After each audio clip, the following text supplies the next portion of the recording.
Hello.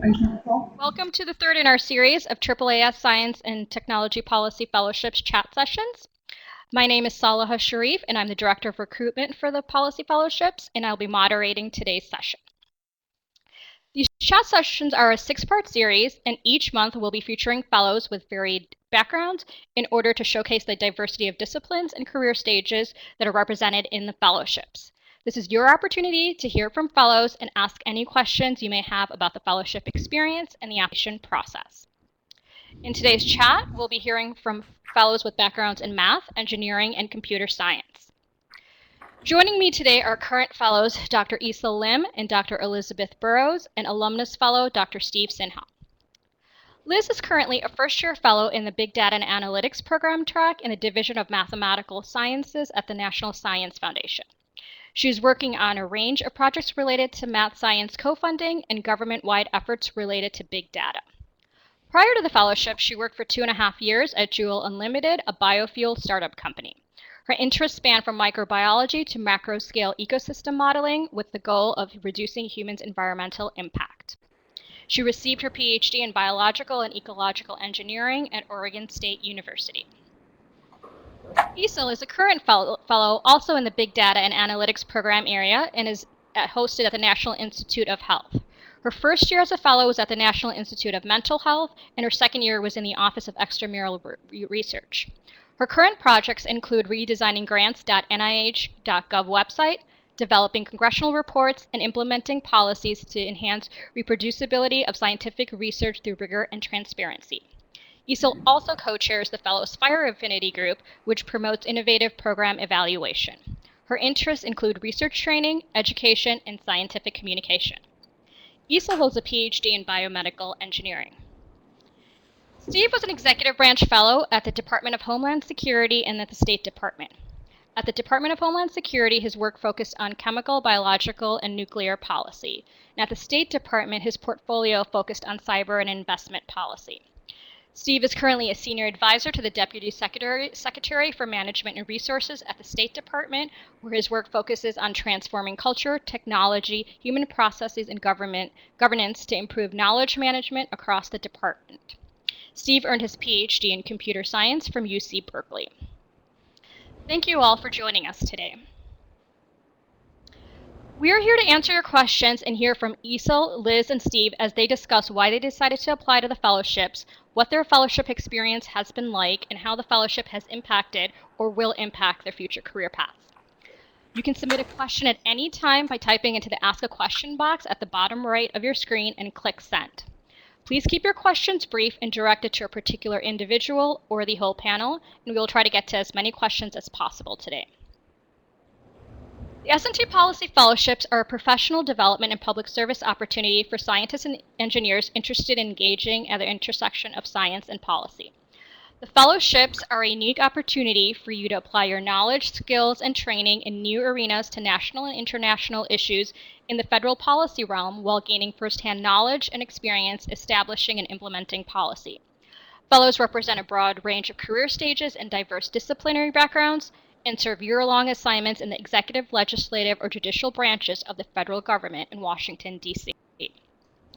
The fellowship program features 7 different program areas, and applicants are encouraged to apply to up to 2 program areas. You can learn about each program area, including potential host offices, by clicking the Become a Fellow link on the fellowship's website. Fellowship requirements include holding U.S. citizenship and a doctoral degree in science or engineering. Applicants with a master's in engineering and 3 years of professional engineering experience are also eligible to apply. To learn more about the program areas and the application process, please visit the fellowship's website. Now is your chance to ask the fellows questions and learn more about the fellowship to determine if it's a good fit for you. Again, as a reminder, please type your questions into the Ask a Question box at the bottom right of your screen and then click Send. And so I'd like to start off, I'll start off with a question for all of the fellows. So first question is, why did you all decide to apply to the S&T Policy Fellowships, and how have you applied your particular discipline backgrounds to policy? So Issa, would you like to respond to that first? Sure. When I was trying to decide whether to go into, say, biomedical research or to get an MD in medicine instead, I realized that what I wanted to do was to help large populations of people and make an impact that way. So I thought that research would be a great way to make an impact on the scientific field. I realized that a lot of policy governs kind of how research functions, especially in terms of efficiency, like going from the bench to the bedside. So I decided to try to go into government and learn how that kind of decision-making body works to see if I could either tweak either end of it in order to make research more efficient. Great. And then Steve, same question. Sure. So I had a strong interest, or I have a strong interest in technology, business, policy, and politics. And when I applied in 2008, I had just finished both my dissertation and working on the Obama campaign, Obama presidential campaign. And I wanted to, as Isel was saying, make a positive impact on the world around me. And I think that's actually something which is common cause with a lot of fellows. We're all generally aiming at that same thing, and it just seemed like a perfect time to apply my skills to policy in DC. As to how I've applied my background to policy, actually I think it might be worthwhile to just take a quick step back and say that the fellowship opportunities I think really come in at least two buckets. One being opportunities where policy impacts science. And there are a number of fellowship opportunities where people will look to help in research funding, program management, and it can be very valuable and stimulating for both the fellow and give a lot of good experience in directing, let's say, grants from DARPA or from ONR, Office of Naval Research, or these types of organizations. And it can help in building those relationships with your potential co-PIs, and it gives a great opportunity for you down the line if you want to go back into research and academia. There's a flip side. There are opportunities which are science or a scientific mindset impacting policy, and that, I mean, for example, disaster preparedness is something that the government cares a lot about, and having a scientific mindset or some background in some of those areas can be quite helpful. For me, I had a computer science background and natural language processing. It didn't necessarily directly fit with a lot of work that was going on directly in government, but that scientific mindset, that PhD sort of problem-solving skill set was valuable in attacking a variety of different problems. In the end, I actually did end up stumbling back into computer-focused enterprise when I was working on the China desk at the State Department. My portfolio included a lot of different items, but including cyber foreign policy and how we were going to start engaging with the Chinese on this critical area of new policy. So that background was somewhat helpful at that point in time, but really I would say it was even less about the particulars of my dissertation research. It was more about that sort of engineering approach to solving a problem that was unique and valuable to the organization. Great. And Liz, so the same question for you, sort of what prompted you to apply to the fellowships, and then given your background in both math and engineering, how do you feel you've been applying that at the NSF? I think. Yeah, I think, Liz, I think there might be a mic issue. If you want to be sure to connect your mic. We're having a hard. Can you hear me now? Able to hear you. Yes, yep. There we go. Perfect. Great. So I applied to this fellowship because all of the research I've done, both in climate change and biofuels, has always been extremely applied, and I have kind of always ignored the policy aspect of the research I've been doing, even though I knew it was very relevant. So in my lab, I usually go straight to the lab and start fixing the autoclave and stuff like that, and just getting the work done and reading primary literature. And some of my other friends would read the New York Times and go on blogs and energy, and I never did any of that. And so I know this question will come up later about what you should do to prepare, but there's one thing about the fellowships where they really do want to train scientists in policy. So if you don't have any policy experience, that's okay. I was pretty clear in my application that I had a strong case for wanting to learn it, but I didn't have it already. So that's why I applied. And what I've done so far is quite a broad range of things since I've started. One thing is that a lot of the currency of the government comes in PDFs with a lot of text, even at the National Science Foundation. All of our grants are 50-page PDFs, and there's a lot of analysis we can do on that the regular program directors don't necessarily have time for. So fellows do quite a bit of text analytics to figure out things like level of overlap with different divisions and things like that. So I've done some of that. Also, there's a program that's new in the math division called Math Science Innovation Incubator, and I've essentially been running that program. And as fellows, you're not allowed to specifically have a say in what gets funded or not, but I was surprised with my interdisciplinary background how much I could help with that program and help shape it.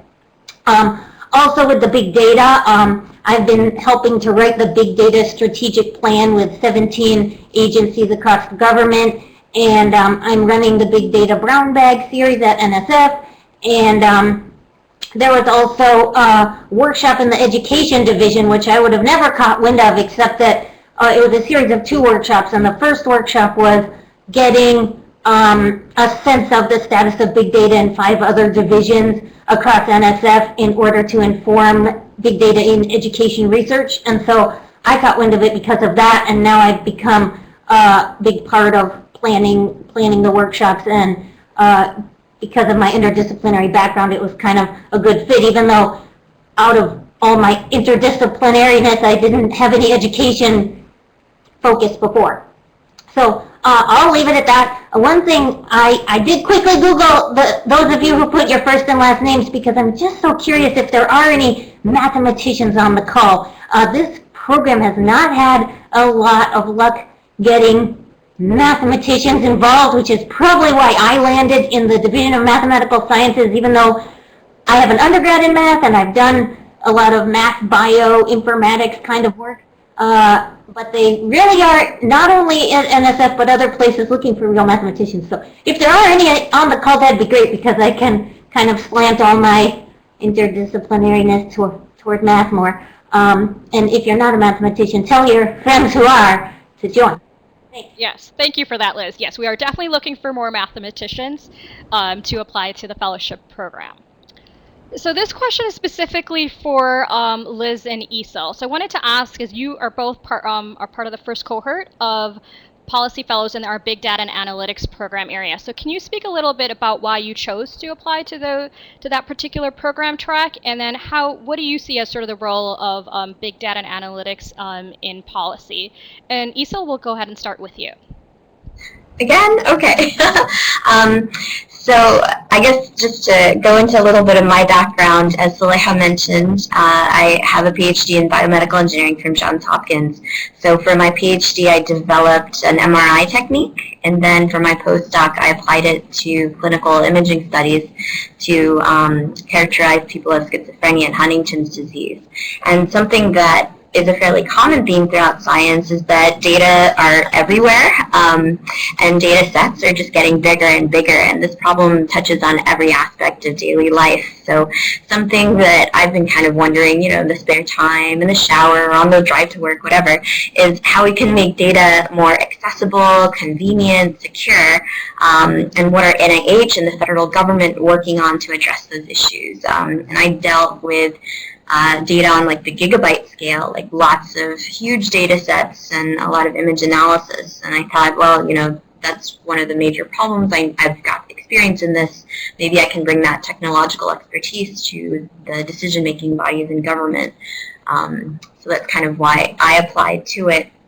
And at the NIH, one of the things that I'm working on is enhancing the reproducibility of scientific research through rigor and transparency. And some of the policy areas that we're trying to clarify is like, okay, a lot of people are already doing rigorous science, but not necessarily explicitly spelling it out in their grant applications, like which tests they're using. Are they randomizing trials? Are they testing both male and female mice? So that's something we're trying to get people to think about, consider, and definitely write about. And a lot of journal guidelines now are also mandating that people who want to publish their research say those sort of things. So it's kind of allowing us to tackle that data and reproducibility issue in science, which I very much enjoy. Did I answer all the questions I had this time? Yes, you did. Right. Great, thank you. So Liz, the same question for you. So what made you decide that you wanted to specifically choose the Big Data Analytics program area?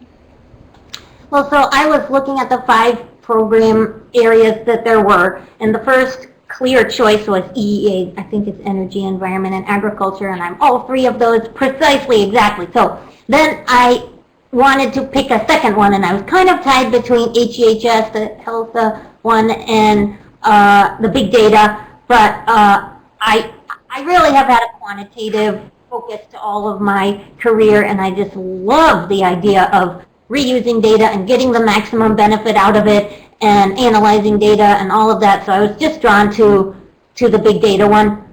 I don't have traditional big data training, so it was kind of a long shot from my perspective, but I have ecosystem informatics IDERT program for my PhD research, and I've done a lot of algae informatics and modeling and optimization, that kind of stuff. So I just kind of took a chance and applied, and it turned out to be extremely good, because out of all of the other tracks, the big data track doesn't have requirements on which agency you're allowed to be placed at. So during interview week, I had interviews all over the entire government, and so that was really lucky that I wasn't boxed into a certain set of projects. But it's true that the government needs big data people so badly to analyze all this data and organize it and all of that, that you will have a lot of interviews during interview week. But that's great. Yeah, we can get into. Great, thank you. So now we'll go ahead and turn it over to the questions from our participants. So the first question is from Carla, and her question is for all the fellows. So her question is asking, so that now that you're in these positions, what direction do you see your work going in the future, and how do you think the fellowships has influenced that? Steve, so given that you're currently an alumnus fellow at the State Department, maybe you want to take that question first. So how did my fellowship experience lead to my future opportunities? Sure. I would say, so I've had a variety of different positions over the last few years since my fellowship. So my first position was with DHS in the Office of Policy, and it was really a great introduction to the national security policy infrastructure of the United States, getting a better understanding as to how policy gets fed up into the White House and the White House's structures and back down. And there's a lot of relationships that really are the basis for good policy and understanding of the mechanics, and it gave me that great introduction. After my first year, I actually shifted over to the State Department and worked in the China desk, helping manage U.S.-China foreign policy. It's a larger office, and it has multiple different components, and so I was working on the economic policy aspect specifically, and I had a lot of different components to my portfolio, including investment policy, but also civil aviation, transportation, telecommunications, space, oceans, labor from an economic perspective, a lot of different topics. One of them, though, was also cyber. So the two that I spent the most time on were investment policy and cyber policy, and kind of on that front edge of helping develop how the government was going to start working and advancing this new area of policy. That then led to my next job, which was a brand new office that was stood up in the State Department around cyber policy. So rather than being regionally focused or location focused like the China desk, instead this was the Office of the Coordinator for Cyber Issues, and there I was doing mid to long-term strategic planning for how we were going to advance the U.S. policy in this area. But a lot of my work, the way I talk about it, was really sort of on two vectors. One vector was the subject matter of cyber foreign policy, but my functional work, especially in that latter, in the cyber office, was around organizational design. how do we take a brand new topic like cyber foreign policy and inculcate it into the structures of the bureaucracy of the oldest institution in the U.S. government, of the State Department, and how do we make sure that that gets fed out to all the generalist diplomats in the field? And that way of that work in sort of hacking bureaucracy fed into my current gig, where I am looking to improve knowledge management across the Department of State. There are a lot of ways that, obviously it's a knowledge-based institution, and there are a lot of better ways that we can organize our information. And so it's as much a technology problem as it is a cultural issue, and so there's a lot of hacking of bureaucracy to be done. So at each stage, I learned something that sort of helped propel me into the next piece. But the fellowship was the first step into coming into government and to tackle these problems on such a large scale. So it was transformative, certainly for my career. Great, thank you. And so Isel and Liz, so you're both current fellows. So how do you see the fellowship as influencing your future career paths? So Isel, we'll start with you. Sure. There are a lot of actually intangible aspects about the fellowship that I've really appreciated. There's a lot of professional development classes and training that AAAS brings to the fellows that you probably wouldn't get anywhere else. Things like personal branding, how to craft a CV specifically that's tailored to requests on USA Jobs. The Fellows Network is amazing. A lot of fellows have gone on to leadership positions in government, and most alumni fellows are perfectly happy to do informational interviews. And when you do an informational interview, it's kind of like an insider learning and an insider teaching for how that person functions in their job, what kind of skill set they need for their job, and therefore what kind of training you may need. It helps you get kind of a view of the decision-making process in that job, and kind of the cultural aspect of a particular organization as well. The fellowships also helped in terms of affinity groups, which are special interest or special topic type groups. As Zuleika mentioned, I am leading the FIRE group, so that's Federal Innovation and Research Value. I have to look that up again, but it's the Evaluation Special Interest Group. And I've also been tapped to lead the Big Data group. So we're going to be doing things like networking dinners. We've had federal evaluators come in and teach us their ways, from Evaluation 101 to specific evaluation projects. And that's great because a lot of the fellowship positions have some aspect of performance management or performance improvement. What kind of metrics do you need to gauge how a program is doing? And that's important in any sort of management experience to understand that kind of language. And then in big data, we're going to be hosting a series of networking dinners with leaders in big data science. For example, we're going to have DJ Patel come in and tell us kind of about his career path, forge relationships with him as well. So the AAAS fellowship and name are a really great stepping stone in terms of, as Steve was saying, you're into the government realm. In terms of future directions, I'd really like to stay at NIH. NIH is one of the agencies that really likes retaining their fellows. They treat the fellowship, a lot of the offices, as kind of a trial period to see if you're a good fit at a particular institute or center.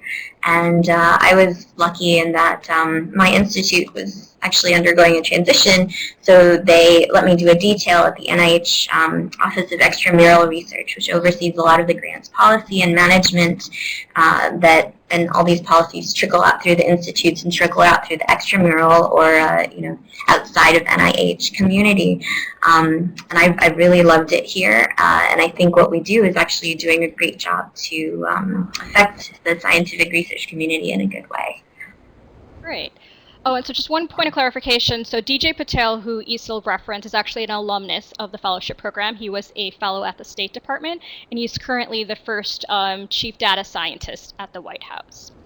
So Liz, so the same question for you. How do you feel the fellowships is going to influence your future career path?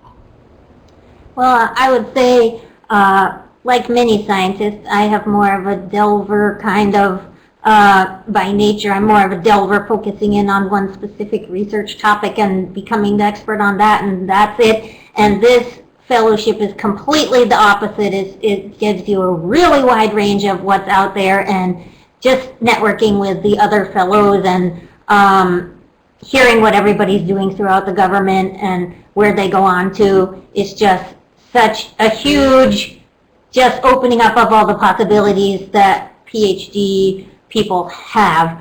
I would echo professional development.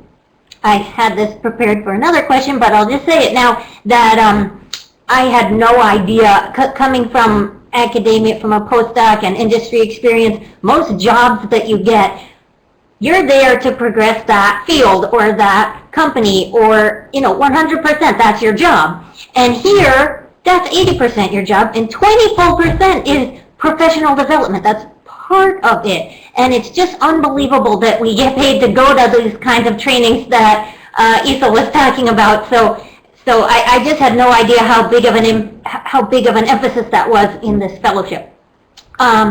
And so that's huge for preparing me for many different kinds of careers. And also, I'd say there's a huge spectrum from policy to science, and I have actually, the NSF is probably the most sciencey, NIH as well, kind of the most sciencey on the science policy spectrum that you can get. And if I ever wanted to apply to NSF grants in the future, I can't think of a better way to get the insider view on exactly what happens at NSF. If you're a panelist, you get a little bit of it, but not as much. And if you're even a program director, which is a lot of faculty, half of NSF are rotators, where they come in from a university for a year or two and run programs. Even that is not as good of an opportunity as the fellowship, because they have so much work getting the grants out. So I think all of that has just opened up a lot of opportunities.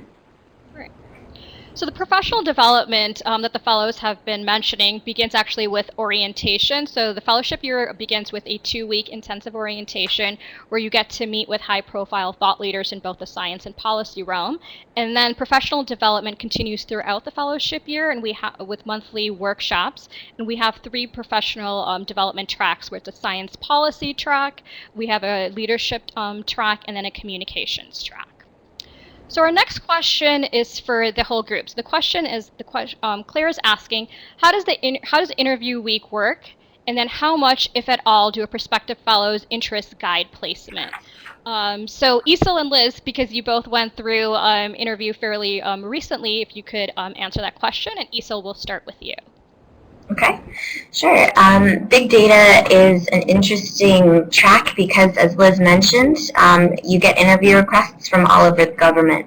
So how it works is AAAS will take your application material. So you write a personal statement, you submit a CV, and you also have like extracurriculars that kind of express some of the other things you're interested in. So the fellowship, the offices that have placements will look through these materials. Only the offices participating in the particular tracks will be able to access your application. So, for example, if you're in diplomacy, security, and defense, then your application materials will get sent to like the Pentagon or the State Department, things like that. If you're big data, they get sent to offices that have a data component for the position that they're looking for. So things that have an analysis component as opposed to maybe a stricter, like straight science policy component. So at NIH, for example, the Office of Science Policy deals with a lot of congressional justifications, etc. And those positions weren't open to big data fellows because there wasn't really a data analytical aspect to it. A lot of the interviews that I went on had to do a lot with evaluation or streamlining some data processes or doing some portfolio analysis type things like that. So offices will request interviews with certain fellows, and then within a week of interview week, you will get the list of different positions within your track, as well as a list of the office offices that want to interview you. So once you get that packet, then Monday of interview week, after everyone comes into DC, then AAAS will kind of introduce you to the overall concept of the fellowships, answer a lot of your questions, have panels with different fellows, and then you're off to your different interviews. And if you see positions within your application packet, then you either contact those offices or you contact your program manager at AAAS. And whether you contact the program manager or the office directly depends really on the agency and the agency culture within there. So fellows get anywhere from one pre-scheduled interview to even none. And if you get none, your program manager will work with you to get fellowship placements. I know someone who had up to 24 interviews during interview week. Like, it can be a great kind of boot camp experience that then you get to experience all these different offices and agencies within the federal government. Does that answer part of the question? Liz, you might have more. That was great. Steve or Liz, is there anything that you wanted to add to that? I could add one, just emphasize what Isel said. Interview week, I had no idea going in, but on the very first day, the very first info session, they tell you there are actually more positions usually available for fellows than there are fellows. So at that point, you are almost into the program, and you basically just have to find a placement. And they work really hard to find a placement. So even if you don't place with all your first choices, you can get placed even somewhere where you didn't have an interview during interview week. So interview week, taking that pressure off of the week is huge. It's one of the best opportunities in the whole program, because you do what Isel said. You do get to go into all these different offices. They want you as much as you want them, and they tell you about what they're doing. And it's all throughout the government. And there are a lot of networking events after that, but that week, really, just have fun and take advantage of it, because it's just fun to learn what everybody does everywhere. So that's what I would say. I'll just throw in one complete aside, is that while you are, if you make it to the placement week and you are here in DC, take a couple extra days to actually explore the city and get to know it, so that you have a better sense as to where you might want to live, or those aspects as well. And certainly take advantage of the opportunity to meet your potential fellows. That's always important throughout the entire fellowship, but start from the very beginning. Because those are the people who you might want to also live with during the fellowship year. There are a lot of different networking reasons why it's good to start early. And it's great to talk to alumni fellows as well, especially people who have been in offices or agencies that you are interested in order to get that insider's view of the culture. Yeah. Great. Just one last sentence, piggybacking on what Steve said. If you do take those extra days, if you can arrange it to take those before interview week, one of probably the most difficult parts of interview week is getting familiar with the metro, and you have to swipe in and swipe out and go everywhere, and there's different exits. So if you got that done ahead of time, that would be a huge benefit to your interview week, actually. Great, thank you. So Liz, we have a question from Henry for you. So his question is, what did you hope to contribute during your fellowship, and how does that compare to what you actually do? Oh, good question. It was a quite interesting pairing for me, because I had 11 interviews during interview week, and my background was algae biofuels, or my most immediate background was, and I interviewed with the algae program at Department of Energy, and it just happened to turn out that this position in the math division at NSF was a better fit, and for a few reasons. But so I knew going in that they knew that I was not a mathematician by training, really, and they were looking for someone with an interdisciplinary background to make those bridges at NSF, and so that's what I have been doing. But so I was kind of hoping to contribute that, and I actually have more than I ever thought I would. And also at my position, I've had a lot of flexibility, and so kind of during that week between Christmas and New Year's, It was a kind of low week, and I just volunteered for a million things just to make sure I was getting the most out of my experience. And so some of those have followed through into longer-term things, and several of them aren't related to the Division of Math Science very directly, but that's all part of how the fellowship works. So yeah, I did more than I even thought. Great. So Steve and Isel, did you want to respond to that question as well, like in terms of what you hope to contribute during your fellowship, and how did that compare to what you actually do? Steve, I'll let you go first because one of my bosses just entered, so I'm going to make sure I'm not in her way. No problem. No problem. I'm not sure if I think certainly my first year was really just getting oriented to the environment. I don't think I had a clear sense of exactly what I would be doing. A little bit, actually. The biggest bio threat to the nation at the time, and I was going to work with one of the people who works on chemical, biological, and radiological nuclear policy at DHS. One of the biggest bio threats to the nation at the time was the swine flu virus, H1N1. And so I did do some preparation of reading up on it because that's certainly not my background. I read some interesting books, audio books, as I was driving across the country from the West Coast. But how did it compare to what I did? Again, I think it was just more, what I ended up doing was a lot more facilitation and organization of bringing different groups of actors together within the Department of Homeland Security and interfacing with the White House to help figure out exactly how we're going to respond to that crisis. So, yeah. Great. So we received some advanced questions for this chat session. So one of the questions was, so the speed of policy work is faster than academia. How did you adjust to this change of pace, and how often are you asked to advise on topics with very little background knowledge? So Liz, we'll start with you. Okay, great. Yeah, that's a great question. And I would say the pace is much faster, but also the information gathering is much faster. So in academia, in my labs, in order to get one result, I had to go to the lab and make sure all the chemicals were in and fix the, milli-Q water system. And then my cells weren't growing quite as fast as they usually did. So should I use them or not? And all this unbelievably tedious bench work. And in policy, almost all of, I would say 100% of all of your research that you'll do here is pretty much in silico, in the computer. And so it's much faster.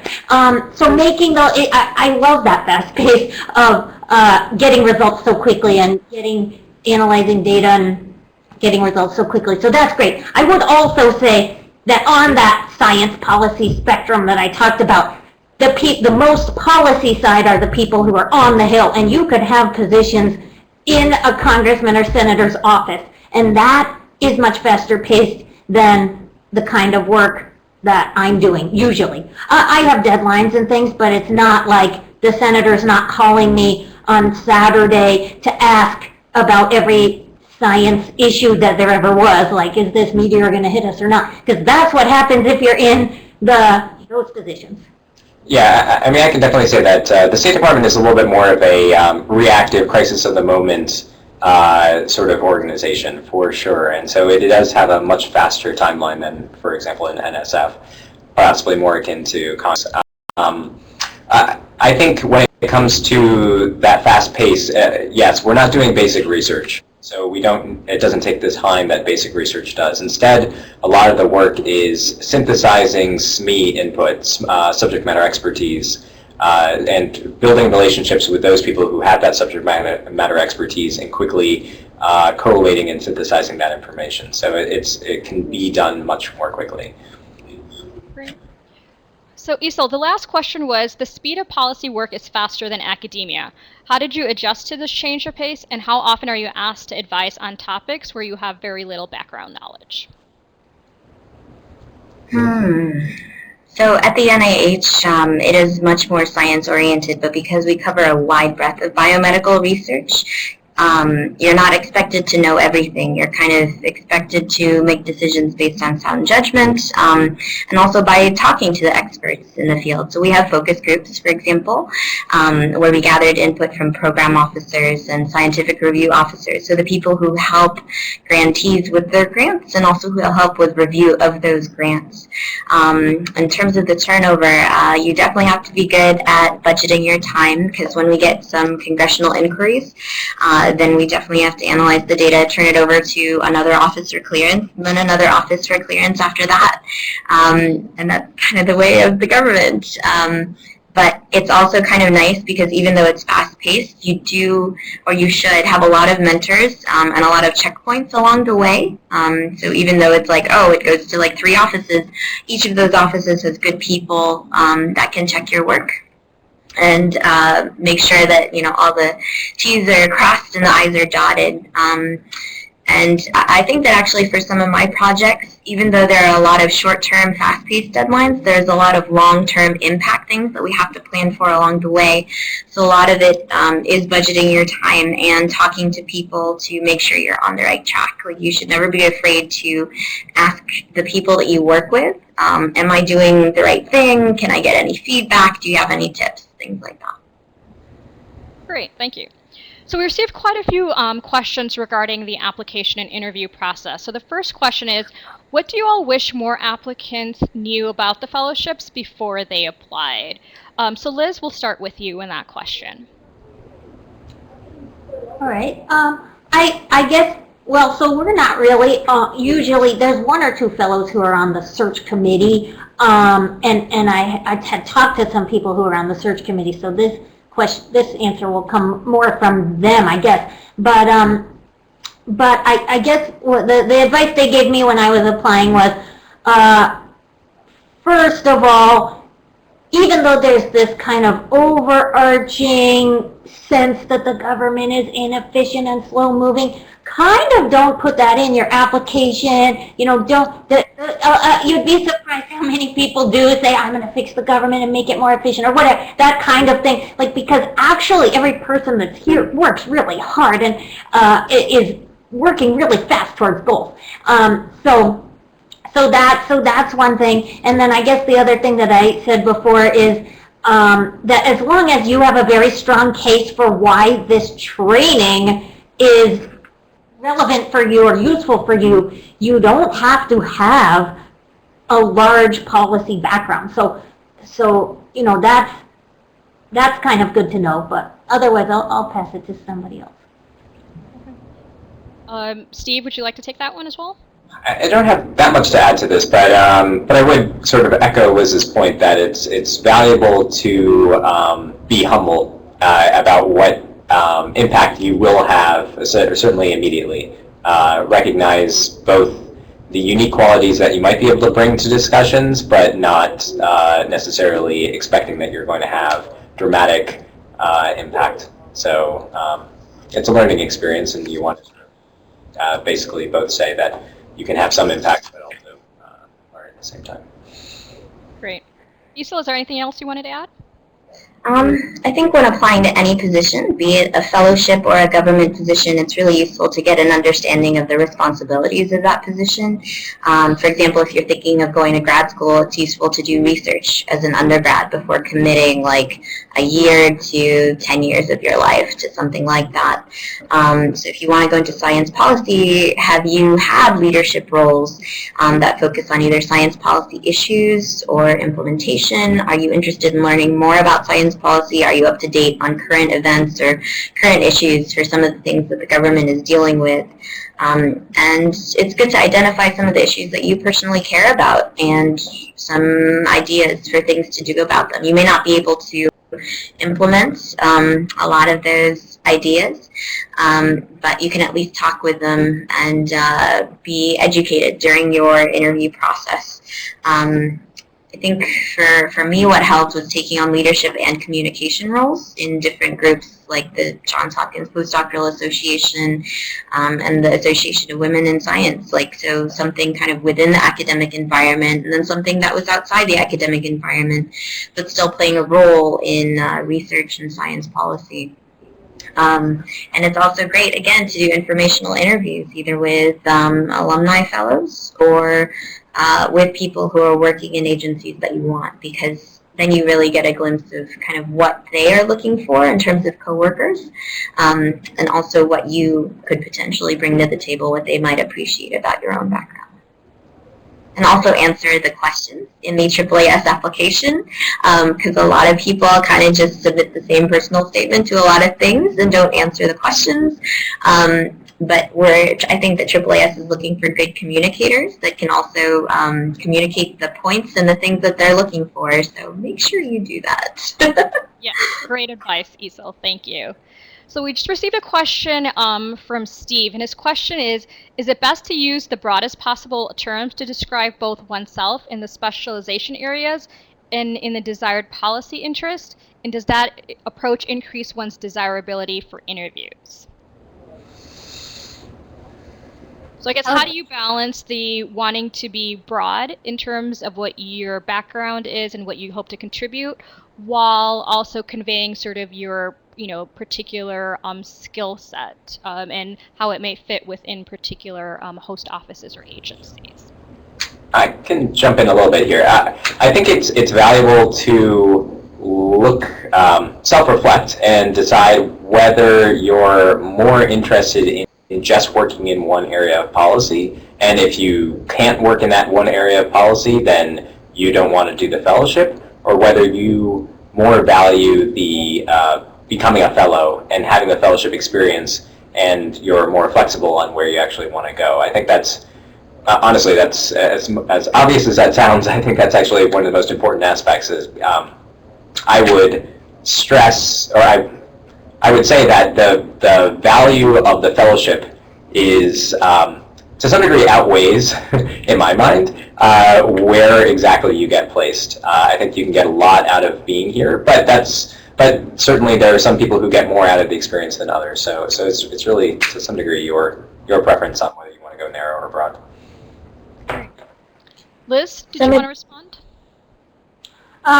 I would just say yes to your exact question of if you put broader interests and background, then you may attract more different kinds of people. But exactly as Steve said, if you want a very narrow kind of placement, then that's fine to write there. They'll tell you a lot throughout this experience.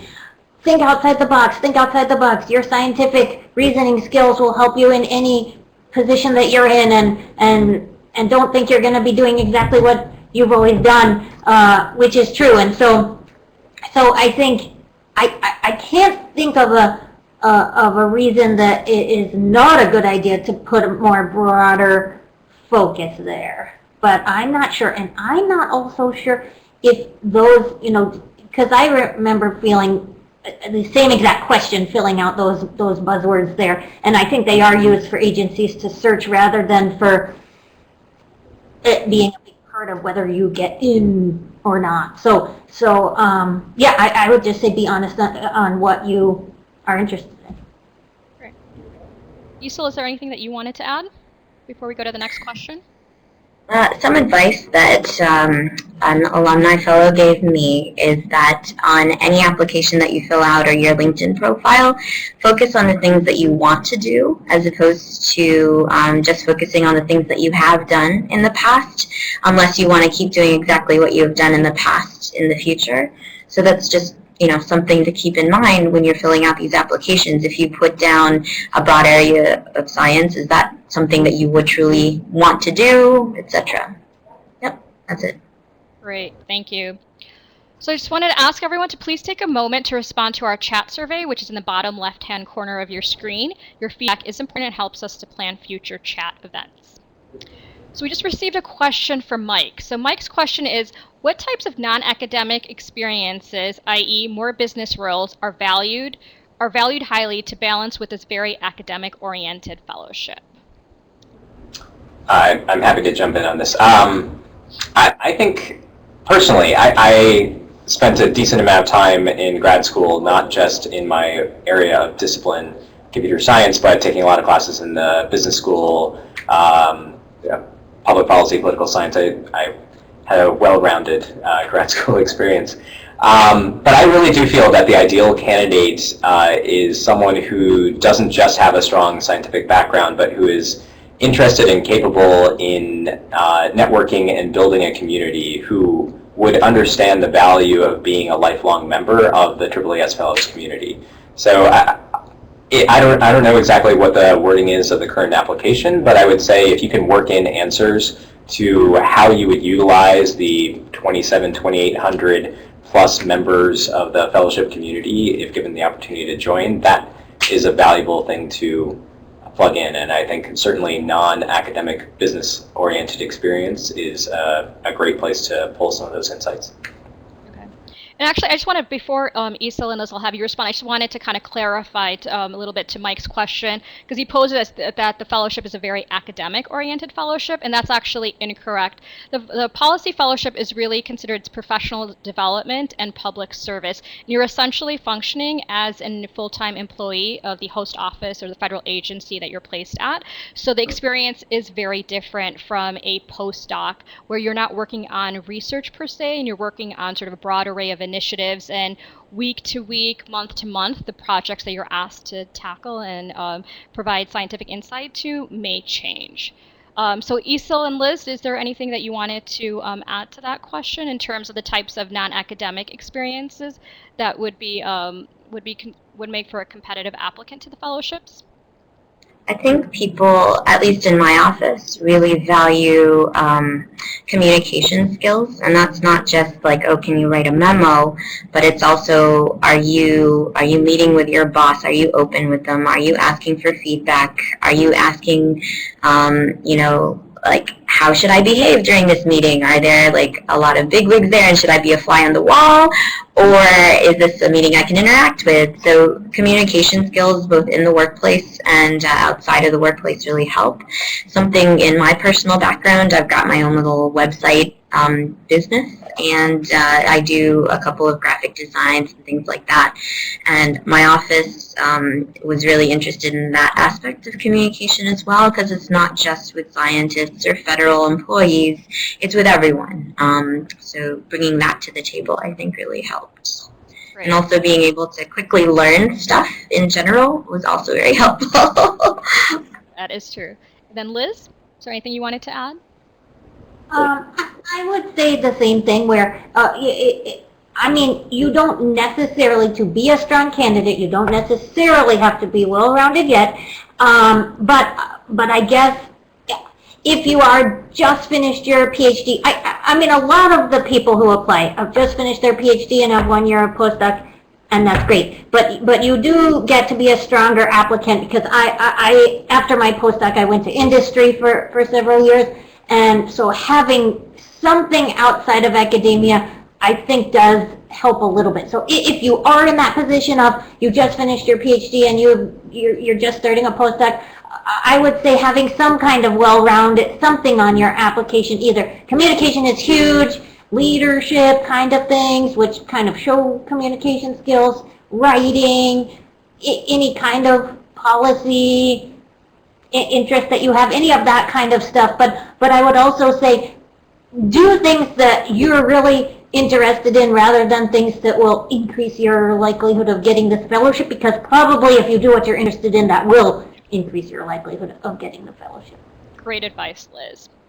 So unfortunately, it seems that we're running out of time, and I think this was a really great conversation, and I hope you all found this session to be very helpful. I wanted to wrap up by asking all of our panelists to quickly share some parting advice. So what advice would you all have for someone who's considering the fellowships, and then also what advice do you have generally for someone who's considering a career path? Start with that question first. Why don't you jump to someone else first, and I'll... Okay. Isel, Liz, would one of you like to take that question? So what advice do you have for someone considering the fellowships, and then also just advice broadly for considering a career path in science policy? Sure. I wrote down some points for this closing remarks, and I've crossed off the ones I've already mentioned. So I would say just the fact that you're knowing about this fellowship this early and you're on this call, you're already way ahead of the curve on all of it, which is awesome. The other thing I would say is don't hesitate to contact me. I think you probably can find me very easily on the web, like I found all of you so easily. And if you have any other questions or anything, please contact me and let me know. The networking kind of starts just looking at your different LinkedIn profiles. There are things I'd love to ask some of you.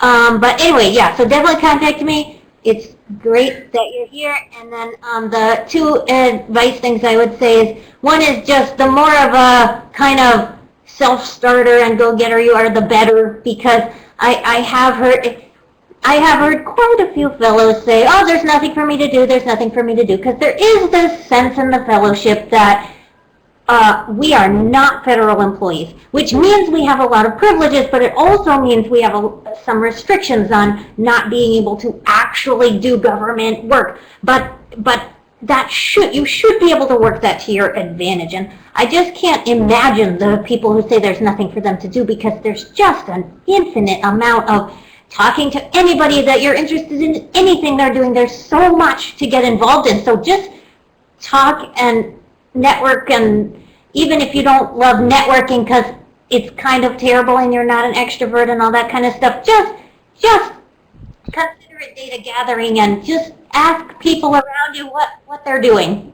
And then I'd also say that this program has quite a lot of emphasis on being a kind of making science savvy policy people, but just as much they want to make policy-savvy scientists. So that's the kind of side that I'm on, and that's a real part of the fellowship. If you're on that side, that's fine. I think statistics are that 40% stay in policy and 40% go back to science, even though it is a spectrum. But I would say if you have a strong interest in academia and science, this is still an awesome fellowship for you, an awesome learning experience, and being a policy-savvy scientist is really useful. Great. Thank you, Liz. Isel? Sure. So I guess one piece of advice is to read the news. Make sure that you're up to date on current events, because this is typical water cooler type conversation, as opposed to in research it's like, oh, how are your cells doing, or something like that. Talk to people, both alumni fellows and people in government. It's good to look at the websites of the different agencies that you're also interested in. Kind of consider what their mission is. Is that something that would also drive you? Like, would you, when you wake up in the morning, are you going to be happy to further the mission of those particular agencies? Something that they told us at interview week also was that some agencies are more proactive, like setting the policies, and some are more reactive, so reacting to different projects or problems that may come up and dealing with those, putting out fires. So that's also something to consider in terms of what you would want to be doing as your own job role. If you want to get involved, and especially if you're local, then the affinity groups, the special topic interest groups that we mentioned earlier, which you can find on the AAAS Fellowships page, often have events where we invite everyone. So it's organized by fellows, but we just had a show and tell where we had people from SRI International, we had a visiting scholar from Virginia Tech come, and we had fellows and people from NIH, and it's a very good networking opportunity as well. So you can join those mailing lists and get those announcements and different resources too. Great. And Steve? Yeah, so I guess the last thing I would throw in is just relationships are key to getting anything done in pretty much any avenue of work that you choose, and certainly here in DC. So I would say that both in thinking about coming into the fellowship, and certainly if you join the fellowship, just recognize the value of the community, the AAAS Fellows community, and make sure that you focus on not just doing a good job in your day job of the place where you're hosted, but to really spend some time and effort building relationships with your fellow fellows. One of the pieces of advice I always give is no matter what, live in the district. That's my personal take. Others aren't always in that same boat, but But I think if you live in the district itself, then you're closer to a lot of the professional development activities that AAAS provides, and are less likely to decide that it's too hard to get to. And it's also an opportunity for you to be a part of affinity groups, as well as I think a near mandatory thing is going to the weekly happy hours of fellows. I think that's really, really key to building relationships, and those will serve you well both during the fellowship as a social environment, but as a professional network long term. So AAAS Fellowship, it's a great channel for getting involved in science policy. I highly recommend it. It's been transformative for me. It's been a great experience, and I do definitely highly recommend it. But it ends up being a very self-selecting group, I would say, of people who want to have a positive impact on the world. And so if you're like-minded, then I think you'll find a home here. Great, thank you all. So that brings us to the end of our time, and I wanted to thank our panelists for joining us today and sharing their fellowship experience and policy insight with us. And thank you all for joining us and for your questions. If we weren't able to get to your questions today, or if you'd like to connect with any of the fellows, please email us at fellowships@AAAS.org. And plan to join us on August 20th for the next chat in this series, where you'll hear from fellows with backgrounds in the social sciences. You can find a full list of our upcoming chats in this series and on-demand links of archived chat sessions on the chat page of the Fellowship's website. As a reminder, the application deadline for the 2016-17 fellowship year is November 1st. Visit the Fellowship website for information and details related to the application process. Thank you all for joining us today, and enjoy the rest of your day. Thank you. Thanks. Thank you. Good luck.